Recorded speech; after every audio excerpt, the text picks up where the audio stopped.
Welcome to भाई की बड़ाई सब्सक्राइबर, और जिन्होंने नहीं किया वो कर दो। कर दिया, और दोस्तों, धंधा पानी सही चल रहा है। उम्मीद है तुमने अपने बम्स किसी चेयर, सोफा, बेड या जमीन पर टिका रखे होंगे। ऐसा नहीं हुआ है तो एक कोना पकड़ लो और कान में हेडफोन्स डाल लो। सर, पढ़ाओगे या फिर नॉनवेज जोक सुनाओगे? अबे पागल है, मैं तो इसलिए बोल रहा था जिससे तुम्हारा कंसंट्रेशन बना रहे, तुम अच्छे से फोकस करके पढ़ाई कर पाओ। पर तेरा तो फोकस पता नहीं कहाँ घूमता रहता है। तो आज का चैप्टर है the nationalist movement in Indo China. तो चैप्टर के नाम में दो इम्पोर्टेंट टर्म्स हैं। पहला, नेशनलिस्ट मूवमेंट। इसका मतलब है मूवमेंट जिसका ऑब्जेक्टिव हो अपने देश को आजाद कराना या इंडिपेंडेंट नेशन बनाना। अब दूसरा टर्म है इंडो चाइना। जिन्होंने भी ये पहली बार सुना है उन्हें इसका मतलब इंडिया और चाइना लगेगा।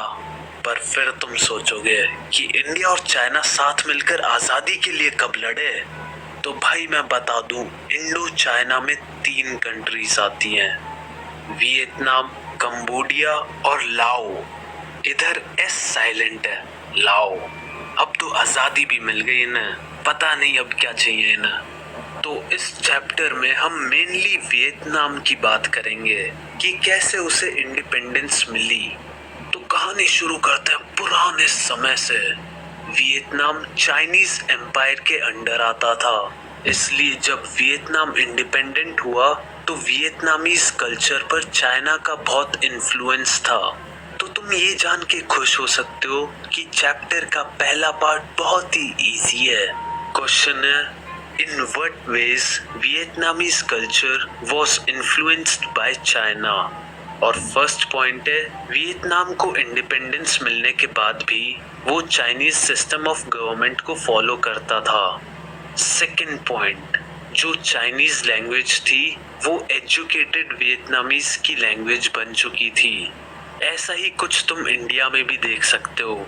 इंडिया में ब्रिटिश रूल था और अब यहाँ इंग्लिश एजुकेटेड इंडियंस की लैंग्वेज बन चुकी है। अगर किसी को इंग्लिश नहीं आती या उसकी इंग्लिश खराब है तो यहाँ पे उन्हें नेगेटिवली जज किया जाता है। सोचते हैं पता नहीं कहाँ का गवार उठ के आ गया है, जो कि बिल्कुल गलत है। इंसान की पहचान उसके काम और उसकी सोच से होती है, ना कि उसकी भाषा से। और अगर हम इसी टॉपिक को डिस्कस करते रहेंगे तो जिन बेचारों का एग्जाम नजदीक आ रहा है वो कांपने लग जाएंगे।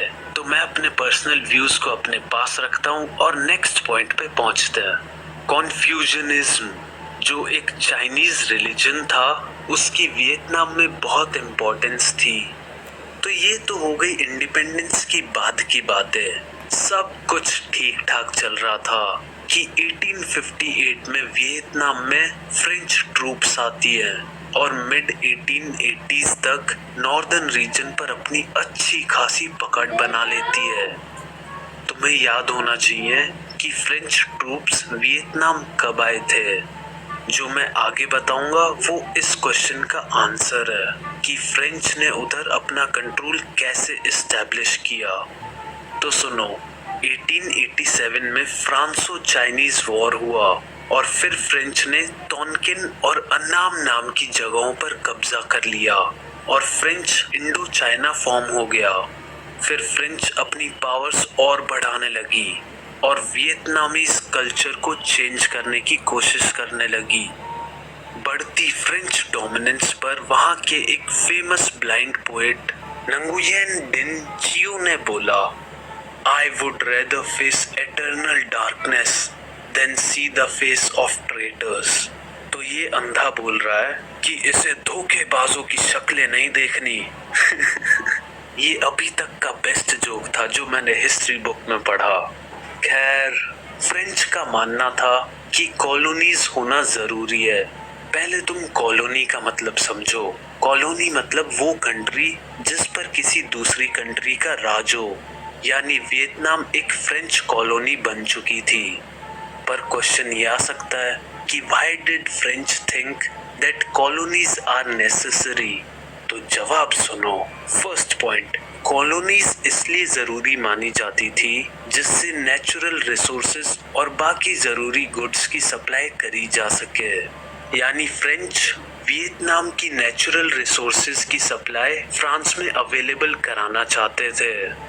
Second point, European countries colonies को मार्केट की तरह यूज करती थी जहां वो अपना फिनिश गुड्स बेचकर पैसे कमाते थे। थर्ड पॉइंट, फ्रांस का मानना था कि एडवांस यूरोपियन कंट्रीज का मिशन है कि वो बैकवर्ड कंट्रीज में सिविलाइजेशन के बेनिफिट्स लाए। तो फ्रेंच वियतनाम में क्या क्या बेनिफिट्स और क्या क्या डेवलपमेंट करेगी वो तो अब पता चलेगा अगले एपिसोड में।